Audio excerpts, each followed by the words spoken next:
صباح الخير ومساء الخير على كل متابعين جينا كافيه. النهارده حلقه جديده هنعمل معاكم اكله من ايام زمان، من ايام الزمن الجميل. اكله ايه هي؟ كوارع.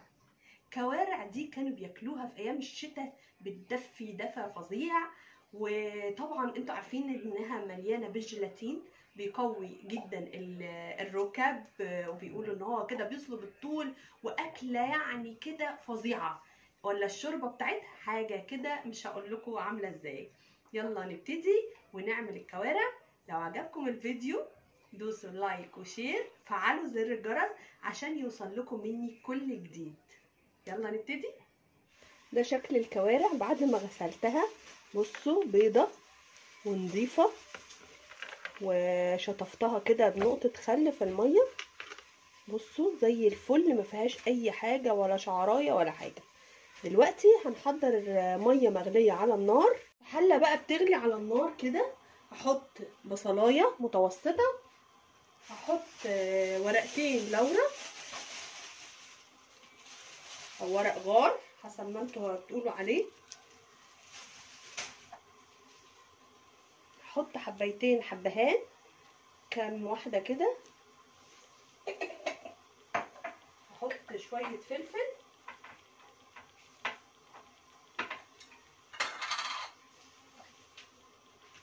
ادي معلقة فلفل.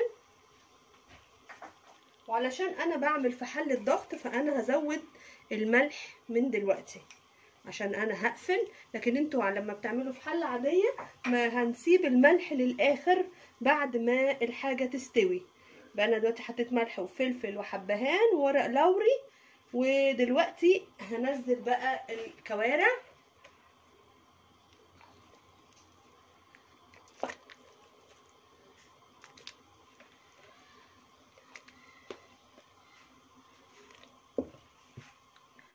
اسيبها بقى تغلي غلوة كده ونشوف شكلها.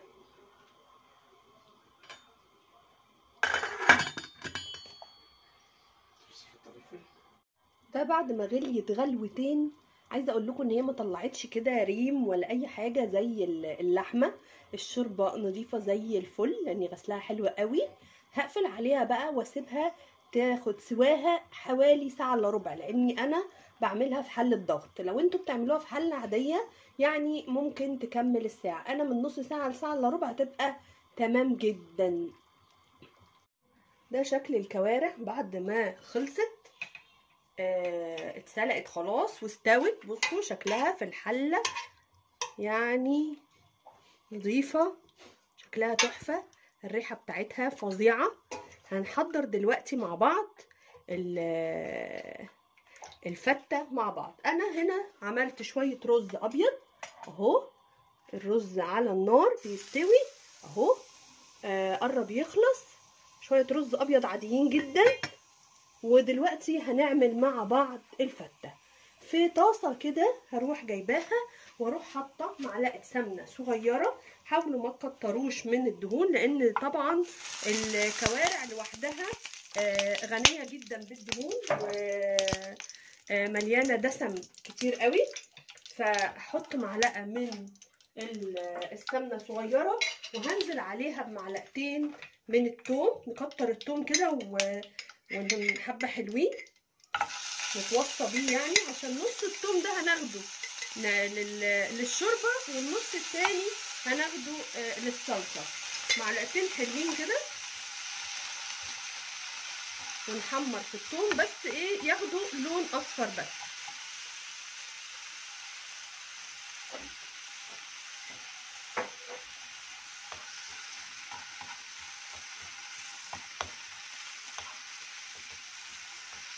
ما نحاولش الثوم يغمق مننا، نخلي لونه اصفر كده ذهبي شويه وخلاص. نحط شويه ملح فلفل كده. ادي الملح حطيناه وشويه فلفل صغننين.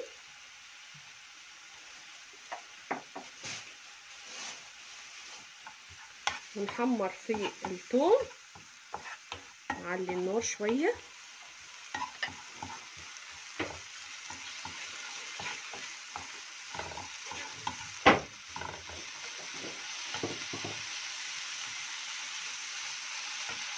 بعدين نكمل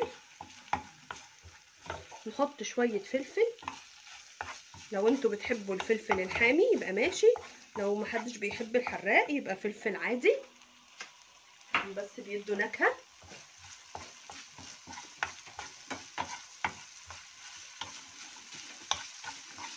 وهنطش التومة دي بالخل.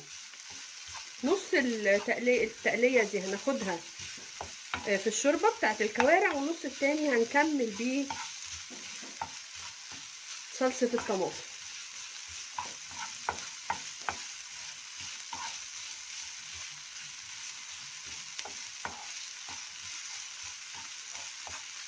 ممكن نزود شوية زيت صغيرين عشان تبقى خفيفة.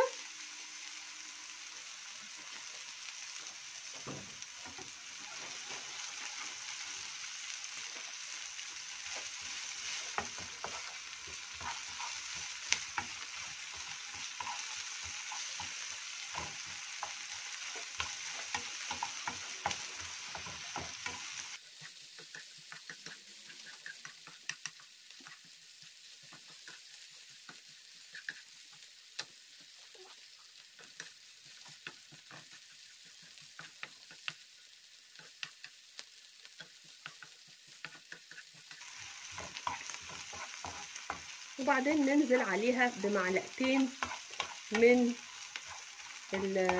الخل.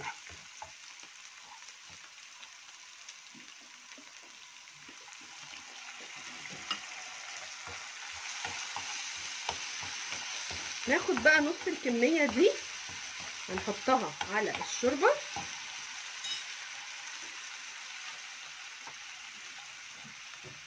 انا كده دلوقتي هطش الشوربة كلها بنص الكمية بتاعة التقلية دي، وهسيب النص التاني علشان هنعمل بيه صلصة كده.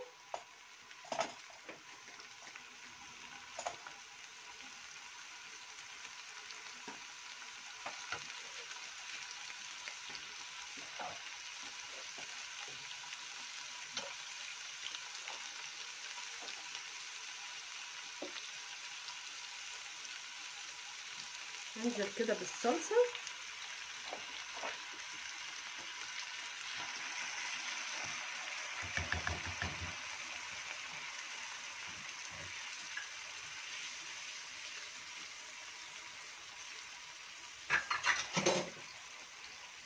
واسيبها تتسبك. انا ما عنديش حد كتير بيحب الصلصة، فعلشان كده انا حطيت حبة صغيرين، وحطيت برضو معاهم حتة واحدة من الكوارع هتتحمر، هتاخد بقى كده في الصلصة كده اهو. لكن اللي بيحبها طبعا ممكن تعملوا الكمية كلها اهو، وهنسيبها بقى تتسبك على نار هادية. انا هبتدي اعمل في الفتة لغاية الطماطم ما تخلص.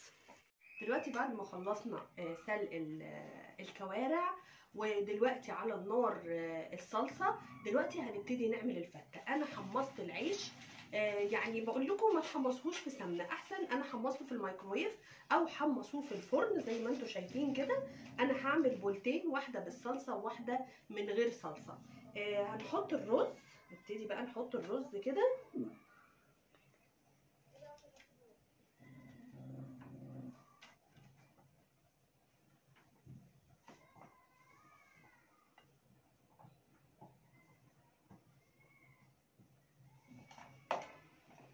نحط الرز برضو الناحيه التانيه.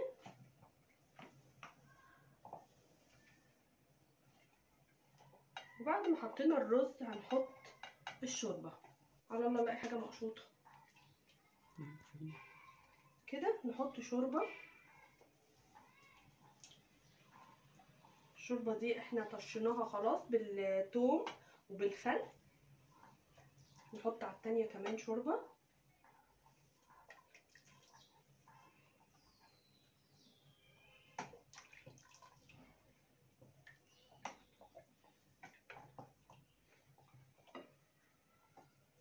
مش هنكتر. وبعد كده هنشيل بقى الكوارع. انا عامله كوارع مسلوقه اهي للي بيحبوا الكوارع كده اهو من غير صلصه.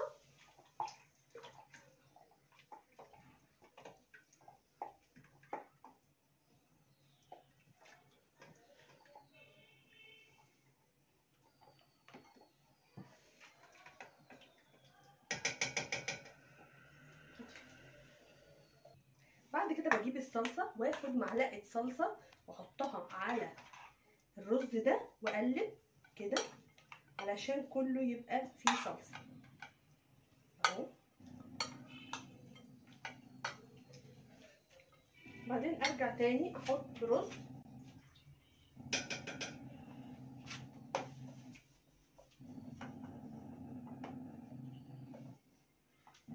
كده من فوق واغطي كله. بعد ما غطيت كده الرز كله اروح حاطه ده على الوش كده.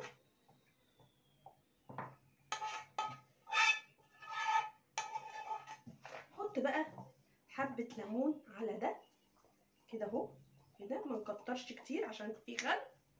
وكده نكون عملنا كوارع، طبق بالصلصه زي ما انتوا بتحبوا للناس اللي بيحبوا الصلصه، وده طبق من غير صلصه لكن الاتنين بالخل والثوم. لو عجبكم الفيديو دوسوا لايك وشير علشان يوصل لكم كل جديد، وفعلوا زر الجرس علشان يوصل لكم كل جديد من قناتنا جينا كافيه. بالهنا والشفا، يلا ندوق.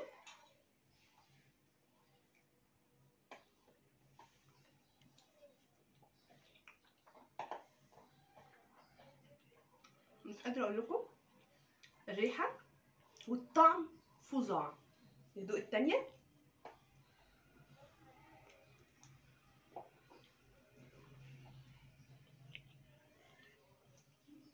واو بجد اكله فظيعه، ترم عظمكم كده وتعدل الركب، تبقى حلوه قوي في الشتاء في السقعه تخليكم دافيانين. ومع حلقه جديده من جينا كافيه.